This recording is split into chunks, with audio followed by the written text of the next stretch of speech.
Hello everyone. Welcome to our Module 3. So this is a big week because we have our first major writing project due at the end of it. So I'm here looking down on Module 3. Before I get into the activities and assignments and resources included this week, I want to go back and invite you all to again look at those student examples and also look at Rivera's student example, her example of an autoethnography. Become familiar with this type of writing so you understand what is required. If somebody turns in a typical high school model argumentative essay, it's not going to cut it. Even if it is the best argumentative essay in the world, if the reader is expecting an autoethnographic essay, it's not going to satisfy their expectations. It's not going to be successful. So become familiar with the type of essay, with this genre. Also look at, again, review those instructions. Remind yourself of those instructions. What is required here? Okay? So this week, if you look down, you can see we're going to look over some material on show and tell and personal writing. That's basically storytelling. How to write your stories, how to write your personal experiences in a way that will enable your reader to envision them as they read. That's key in this type of research writing. So this research writing is our personal stories, is our stories of our experiences, our observations, coupled with research, coupled with outside research. So that's supporting source. And so I'm going to open this right here and look into it. What I've done here is provided several videos that are really valuable in helping us show our memories to our reader rather than simply tell them that they happened, okay? And that takes really two key methods. One is showing versus telling. That means including really descriptive detail of concrete things. Show them the setting. Show them where this happened. Show, did it happen in a classroom, in a bedroom, in your car as you're driving through, Flagstaff. Show them that setting through the descriptive details that you include. And if it's important, use your writing to slow down time. Invite them into that moment so that they can really see what you see. A great example of this is Lillian Rivera's opening of her essay, where she invites you into that moment where she is looking through the photo album with her aunt. Okay, that is key in this type of writing. You want to use your stories. Your stories are evidence. That's the key evidence here. So you want to really convey them in a way that your reader can see your experiences rather than just try and make them up on their own, in their own mind. Okay. Another important point is we need to bring in an outside source that supports us, okay, supports our point.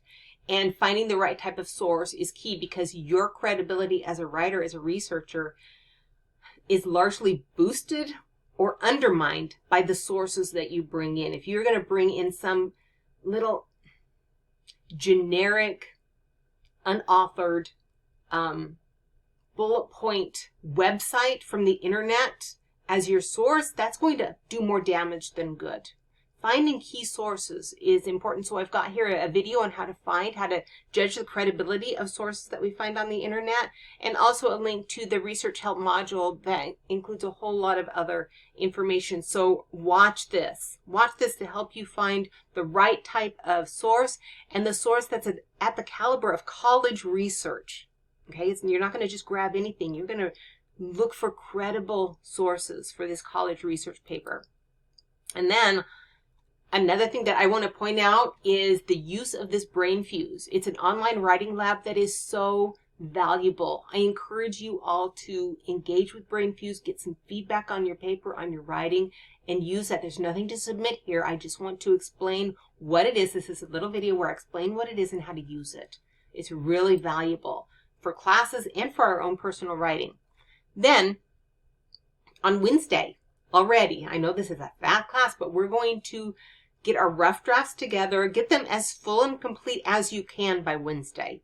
because the more complete your rough draft is, the more feedback you're going to be able to get back on it, okay? It doesn't have to be perfect. These are rough drafts. These are getting feedback from your peers, from your readers, to make sure you're conveying what you hope to convey and just get some help. And in these peer reviews, we are not correcting one another. We are not editing. We're not pointing out the comma splices or the incomplete sentences and things like that. We're looking at the content. And so this is a discussion board.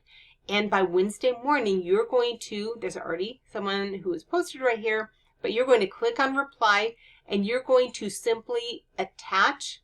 So if I click right here, you're going to go down here and find attach, and you're going to find your file for your rough draft, attach it there, and just hit post, okay? If you are using a Google document, please use this instructions right here and make sure you share it with anyone with the link, not just within Maricopa, but anyone with a link, because if somebody has more than one email address, they won't be able to open it if it's with anyone within Maricopa.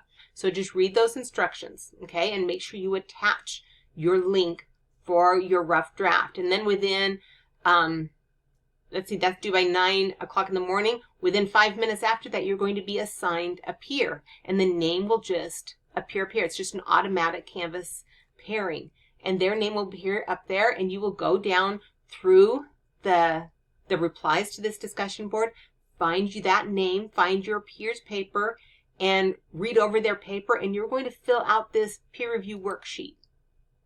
And there's quite a few questions on here that are just helping you to offer some feedback for your peer.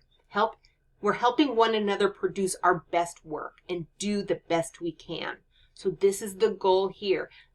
Write to one another. Make sure that when you answer these questions, you're answering it to your peer, not to me, okay? And be generous. Be specific and be generous when you give that feedback.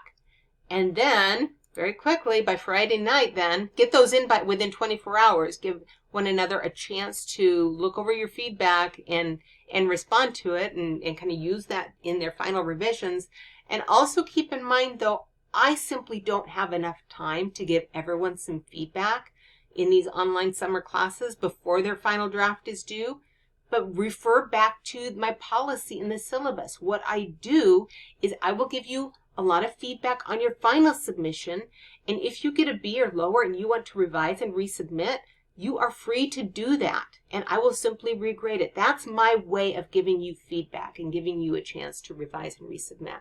So before you turn in your final draft of the autoethnographic essay, make sure you take time to look over your peer reviews, comments, and look over the peer review worksheet, kind of to gauge your own writing, but also look at the rubric. Look at what I'm going to be measuring and make sure that you meet these requirements of the writing situation, okay?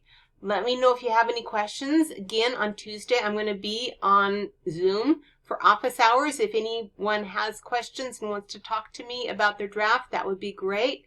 Other than that, have a great week.